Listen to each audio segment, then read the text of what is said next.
Hey everyone, welcome back to the channel, Trading Futures Live, where we trade futures live in front of the camera every single day. Pre-market analysis for today, Wednesday, August 3rd, 2022. Let's go ahead and get right into it. In the news today, 9:45 final services PMI, and then at 10 a.m.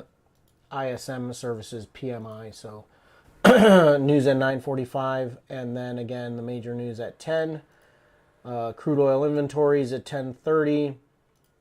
Then looking on to the rest of the week, some unemployment news on Thursday, but non-farm payroll on Friday. So the big news on the week is on Friday, non-farm payroll. But we can expect to see some movement today, I hope, especially after the news at 10 a.m. If we go ahead and take a look at the markets overnight, they are all up. Above yesterday's close, I've got the four major indexes here to the left. The red dotted line is yesterday's close, and they've all been trading up from yesterday's close. We are, let's see. They're all up about a bit more than 0.5%. YM is the lagging one right now at 0.4. The rest of them are all in the 0.6 range up. We've got crude flat from the close yesterday at 130, although it did continue to trade down, and now we're back to flat from the actual close. Up near 1800. Again, we're up from the last few weeks where we were down in the $1,700 range. Crude shot up in the last couple of hours, trading up around 95, 85, 95, 96 from the lows yesterday of 93. So up quite a bit from yesterday. It even, sorry, that's yeah. But it did actually even break yesterday's high as well. So trading up. We do have the dollar down some, but trading back towards yesterday's close. But essentially, it spent the entire overnight below yesterday's close. And let's go ahead and take a look at the charts. As usual, if we take a look at the weekly, lower highs and lower lows, we are in this area of supply up here that it reached last week, and we've been basically sitting flat since then. So neutral to neutral bearish on this time frame. We do have more room to go up if need be, but certainly the trend here is down. If we go ahead and take a look at the daily did break to the upside a couple of weeks ago and has been holding steady to the upside.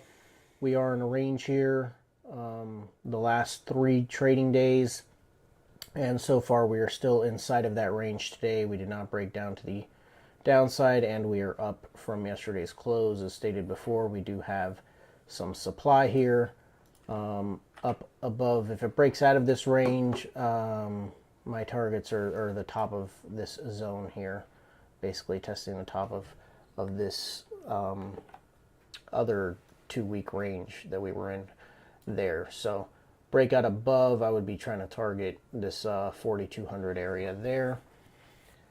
I am neutral on this time frame. We're in this range. I think we could break out in either direction. So I am neutral there. And if I go ahead and take a look at the 30, I have a few levels marked out here. This one we can extend a little bit more with this recent push up to include the overnight high. Have some areas of demand there as well. We have a trend line that formed in the overnight as well. A couple of touches there, but we are steadily pushing up, and we have yesterday's highs and the highs of the last 3 days up in this area, which if we break out at the open, I could see it testing these highs again in the beginning part of the morning.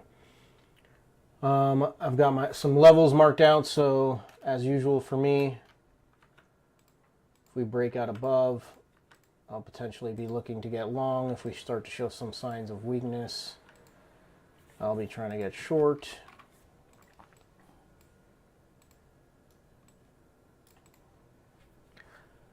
And if we break down into this area, potentially like to get short, but I'll also be looking for a reversal off of this area to come test the highs again. And we also have the overnight lows that coincides with the lows of the last few days as well. We do have 3 touches up here at these highs in the last 3 days, creating this zone that we have up here. And so 3 touches, we'll see if it reacts on a 4th touch if we get there today. Basically the same down here. We touched it a few days ago. We tested it yesterday twice in the overnight and in the regular trading hours session. And so far today we've tested it in the overnight. So really interested to see if these 2 levels hold. And if we break out of this range, I would like to be a part of that run. So that's what I'm going to be taking a look at today. Let's see what Franco has for us. As usual, I like to take a look at the dollar.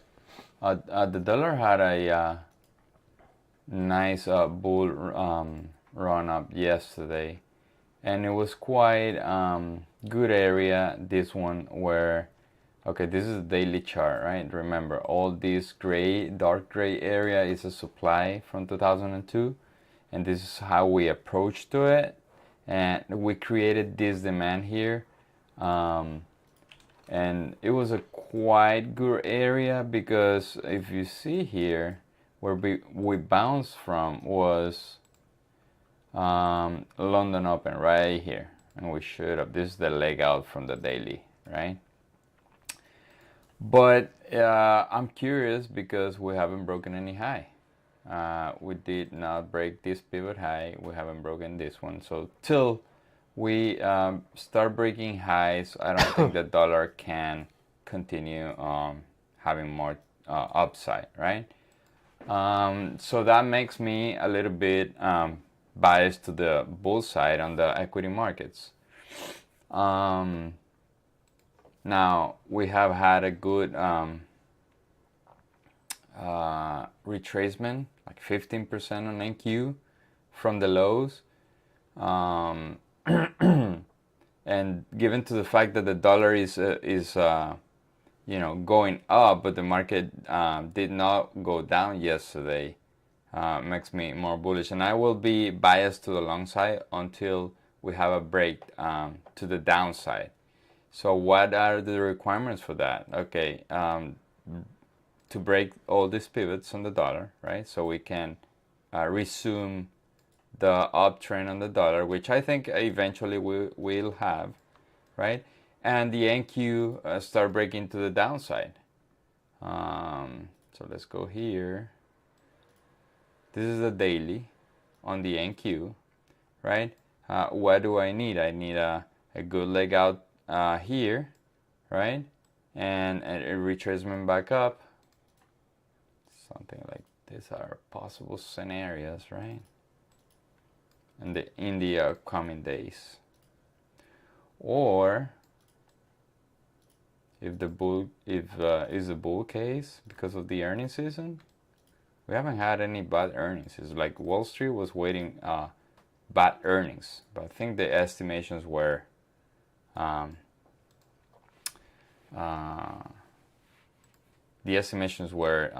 too low, right? So these are the possible scenarios for the next upcoming days for me. I don't see the market coming back down here, because if we start breaking all these highs, we're coming from a good area of supply, right? But it's yet to see what it's going to do. I do like the dollar going up, but hasn't broken any pivot. Now, another chart that is very important for me is the yen. If we go back to the daily chart here, the yen. The yen is basically at all-time low. Like if you see this chart, it has come down quite a bit since like 2 years ago, right? This is at all-time low. It made this change or like triple bottom, right? But it's hesitating in this area of supply. So the yen has a lot to do with the world economy because it's not a reserve currency, but it's like the second or third more important currency in the world. So I do take a look at the yen very closely to assess my direction. So what I do every day is, if I have a cocktail of the dollar, yen, and U.S. government bonds going up, that's a risk off scenario for me, and the opposite is true as well. If I have dollar going down, yen down, and bonds going down, that's a risk on scenario, right? So today we have the yen going down, the dollar neutral, and the bonds. Let's take a look at the bonds. Bonds are going down, right? I don't think it's a perfect risk-on scenario because of the dollar and the day we had yesterday in the dollar. So I do think the dollar has more upside, but like I said, we haven't broken any of these two pivots and then this pivot. But I think the dollar can retrace back down and then hit some demand to continue to the upside. So I am neutral, 100% neutral. I want to say neutral bullish, but the dollar does not let me to say that. I am neutral for today. I will play sideways market on the equity markets, and always with the internals in mind, right? With that, I'll see you guys in 10 minutes. All right, guys.